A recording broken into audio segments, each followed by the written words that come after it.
Yun, so guys, eto at hawak na natin ang ating Atome card ngayong 2024. Yes guys, for today's video, I'll share my personal experience sa application namin for Atome account.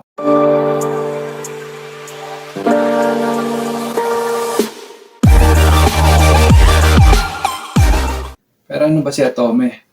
Bago po i-download yung link ko sa baba, tapusin mo muna tong video na to at syempre, like mo na rin tong video na to at mag-subscribe ka na rin sa aming channel for more videos like this. Baka naman.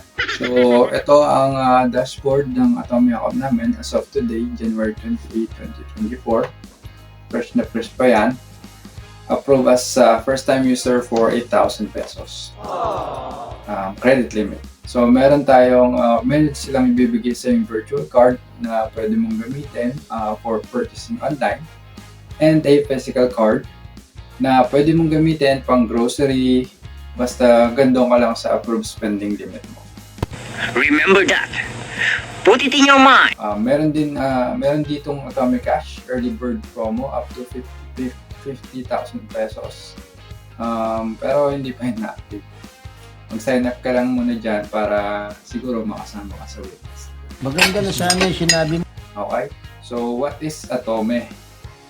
Sabi dito, ang details sila sa application. Pay installments for card and cash with dedicated credit lines.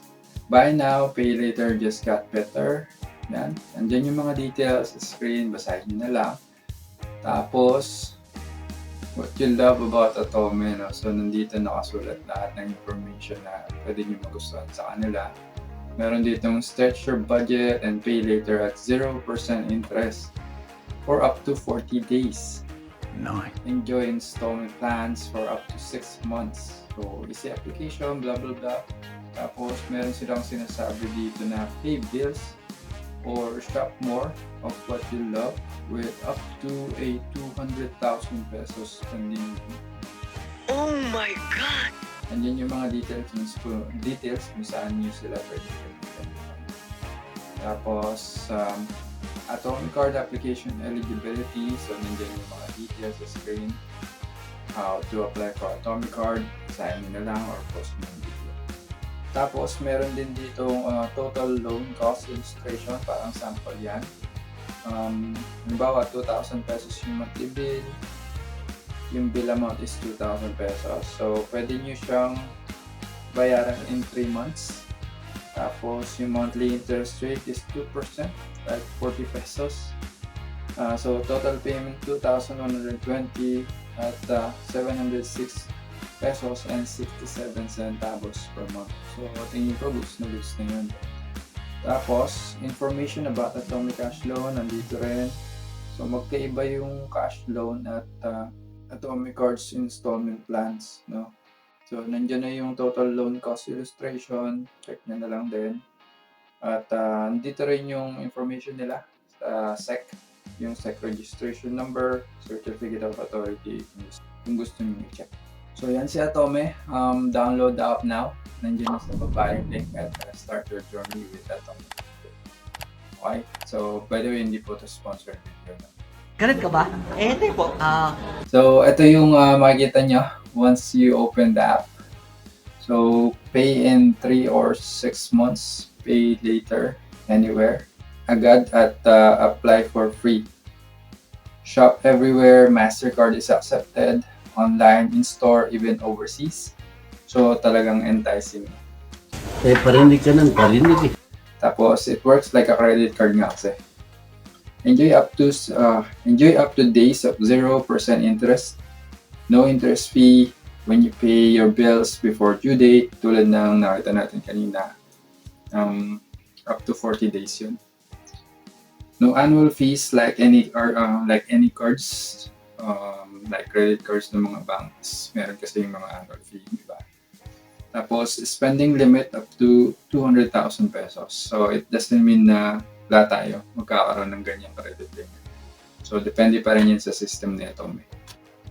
And, that's flexible repayments in 3, 6 months.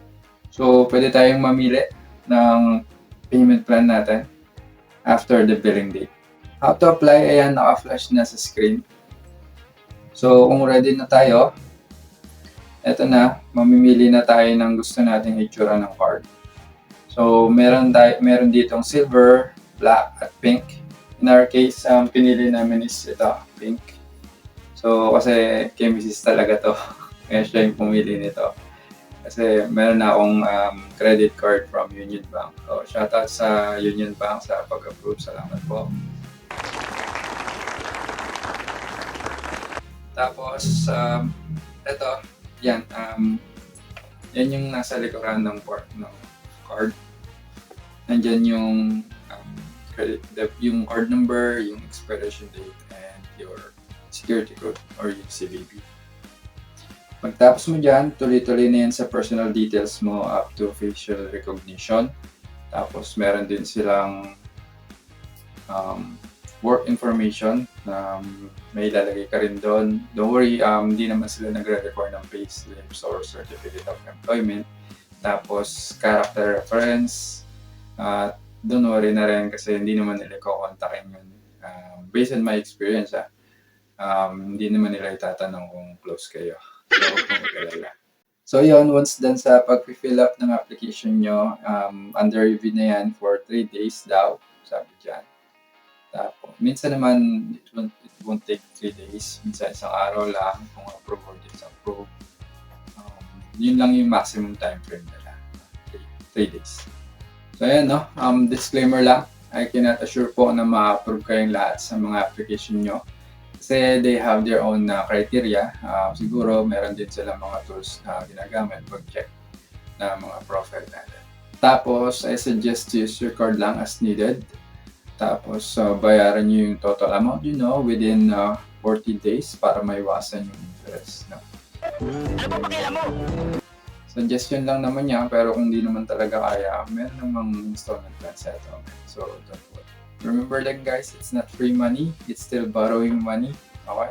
So, pangalagaan natin yung credit standing natin di Atome para madagdagan pa yung credit natin sa kanila. Maganda tong card na to at it looks promising. So, pwede natin gamitin ito for our future needs and convenience na rin kasi hindi mo na kailangan magdala ng sobrang daming pera or cash. When you're shopping, it will do its job for you. Alright, that's all for today's video. I hope nakatulong at kung may natutunan naman kayo, please like this video. You can also share this sa mga kakilala nyo. At kung hindi naman kayo na-upload, just in case, nandyan yung mga video sa baba, nilink ko na rin para makatulong sa inyo. That's all for today. Keep safe. Peace. Take me back to a place where I felt at home. Take me back to a day when we weren't alone. Take me back to an age when the world felt small. Way back before we blew it all.